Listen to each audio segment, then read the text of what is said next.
আমরা ডিম দিয়া মাছ দিয়া। না সঠিক কথা বল, আজকে দুপুর কি দিয়ে ভাত খাইছো? আমরা হ্যাঁ বলতে পারে না। এই দাঁড়া দাঁড়া দাঁড়া, এদিকে আস। দেখেন ওরা দাঁড়াইছে, আমি ওদেরকে কয়েকটা প্রশ্ন করবো, দেখি ওরা ঠিক মতো প্রশ্ন উত্তর দিতে পারি না পারি কিনা, ঠিক আছে? আমি যতটা জানি যে বাচ্চাদেরকে যা জিজ্ঞাসা করা হয় ওরা সলিড উত্তর দিতে পারে, ঠিক আছে? তো তোমরা কোথায় যাচ্ছ? কোথায় যাচ্ছ? মানে ওইদিকে হাঁটার জন্য যাচ্ছ? আমি মাঝখানে আসি।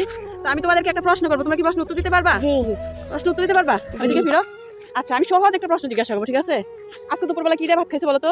আমরা ডিম দিয়া মাছ দিয়া। না সঠিক কথা বল, আজকে দুপুর কি দিয়ে ভাত খাইছো? আমরা হ্যাঁ বলতে পারে না, বলতে পারে না। তুমি দুপুর আজকে কি দিয়ে ভাত খাইছো? আমি গরুর বট দিয়া। আচ্ছা গতকাল সকালবেলা কি দিয়ে ভাত খাইছো? গতকাল সকালবেলা কি দিয়ে ভাত খাইছো এটা কি বলতে পারবা? ভর্তা দিয়া আলু। আলুর ভর্তা দিয়া। ও মাই গড, মাথার ব্রেন অনেক ভালো। তো তুমি গতকাল সকালে কি দিয়ে ভাত খাইছো এটা একটু বলতে পারবা?